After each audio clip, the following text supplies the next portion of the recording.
Olá, eu sou Matheus Dias e vou apresentar o trabalho intitulado Deslocamento de disco sem redução, com e sem limitação de abertura bucal, revisão dos mecanismos patofisiológicos.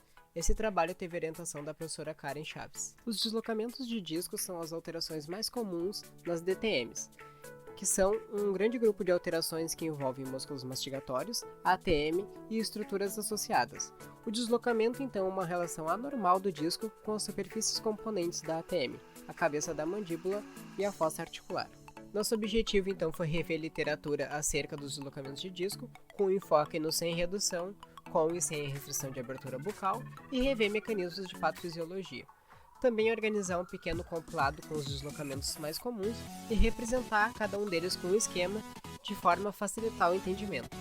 Para isso, a gente realizou uma busca bibliográfica nas bases de dados que aparecem na tela, filtrando os textos completos do ano 2009 a 2020 e realizamos também a organização desse compilado.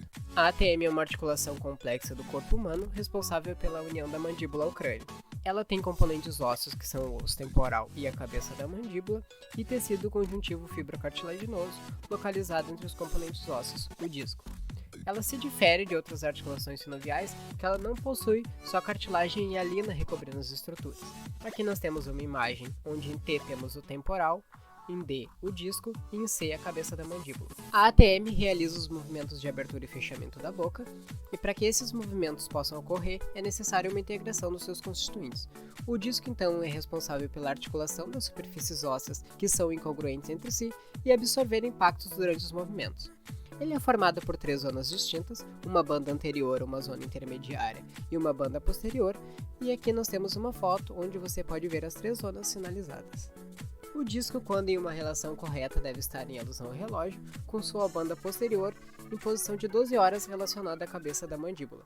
Isso representa uma situação de repouso, com a boca fechada e a cabeça da mandíbula no centro da fossa articular. Nessa imagem em esquema, nós podemos ver em A o disco posicionado corretamente e em B o disco deslocado anteriormente. Os deslocamentos de disco podem ser classificados de 2 formas. A primeira é anatômica, quando o disco está deslocado no plano sagital para anterior ou posterior e no plano coronal para lateral ou medial. Nos deslocamentos sagitais nós temos o anterior, que é mais comum, onde o disco fica posicionado anteriormente à cabeça da mandíbula. E ele pode ser causado por rompimento ou lacidão dos ligamentos retrodiscais que permitem que o disco seja tracionado para frente.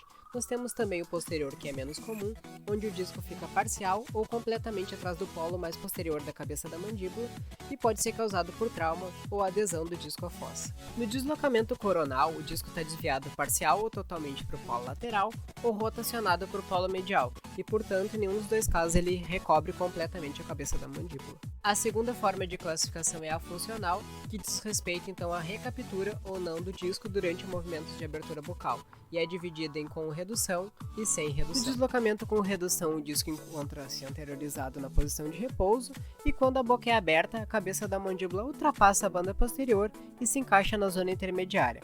Ocorre então a redução do disco, que pode ser seguida por um clique e episódio de dor, e ainda pelo desvio da mandíbula em direção ao lado afetado. No deslocamento sem redução, o disco também se encontra anteriorizado, e quando a boca é aberta, 2 coisas podem ocorrer. Uma é a restrição da abertura bucal, e em outra, a abertura bucal normal. No deslocamento sem redução com restrição de abertura bucal, o disco está anteriorizado, e quando a boca é aberta, ele deveria ser recapturado. Isso não acontece, ele permanece então anteriorizado e pode restringir o movimento do côndilo, resultando em limitação de abertura bucal e dor. No deslocamento de disco sem redução e sem restrição de abertura bucal, o disco não é recapturado durante o movimento de abertura, mas não existe limitação, porque muitas vezes o grau de deslocamento do disco é tão acentuado que quando a cabeça da mandíbula alcança o disco, já se tem uma abertura bucal normal. O deslocamento sem redução com limitação de abertura é uma possível evolução do deslocamento com redução, e ele pode estar associado a desordens degenerativas e morfológicas da ATM,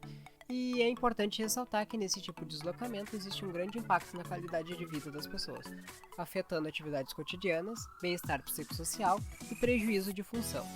O deslocamento sem redução e sem limitação de abertura é associado também a degenerações da ATM e pode causar redução na altura do côndilo. Uma possível etiologia seriam micro ou macrotraumas de ATM, com quadros de dor frequente relacionados ao acúmulo de substâncias algogênicas, como mediadores inflamatórios, na articulação. Falando um pouco dos mecanismos patofisiológicos, Em estudos realizados em modelo animal, se evidenciou que quando existe deslocamento de disco, existe também alterações histológicas e moleculares na produção e qualidade da matriz de colágeno e glicosaminoglicanos, que essas são relacionadas com osteoartrite e também são compatíveis com a perda de função de amortecedor da cartilagem e do osso subjacente. Alguns estudos ainda mostraram que a indução cirúrgica de deslocamento de disco, associada com injeção de fator de crescimento de fibroblasto, mostra que alterações histológicas em estágio inicial e tardio elas podem ser prevenidas. E alguns trabalhos com pacientes portadores desse deslocamento sem redução mostram que existem diferentes respostas a diferentes modalidades terapêuticas, que provavelmente é relacionado com as alterações nas estruturas articulares em cada estágio da doença. Os deslocamentos de disco são as alterações mais comuns das DTMs, e embora com etiologias desconhecidas, sabe-se que eles podem ser causados por desarranjos internos da própria articulação.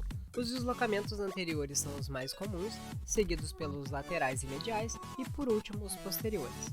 Nos deslocamentos funcionais, o com redução é mais comum e pode vir acompanhado de dor e som articular.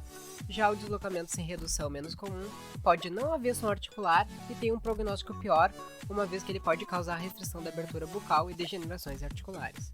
Na literatura, poucos trabalhos ajudam a esclarecer o porquê de alguns indivíduos com deslocamento de disco sem redução apresentarem abertura bucal normal. Esse trabalho tentou ajudar a esclarecer um pouquinho o processo do deslocamento de disco sem redução com e sem restrição de abertura bucal. A você que assistiu, muito obrigado.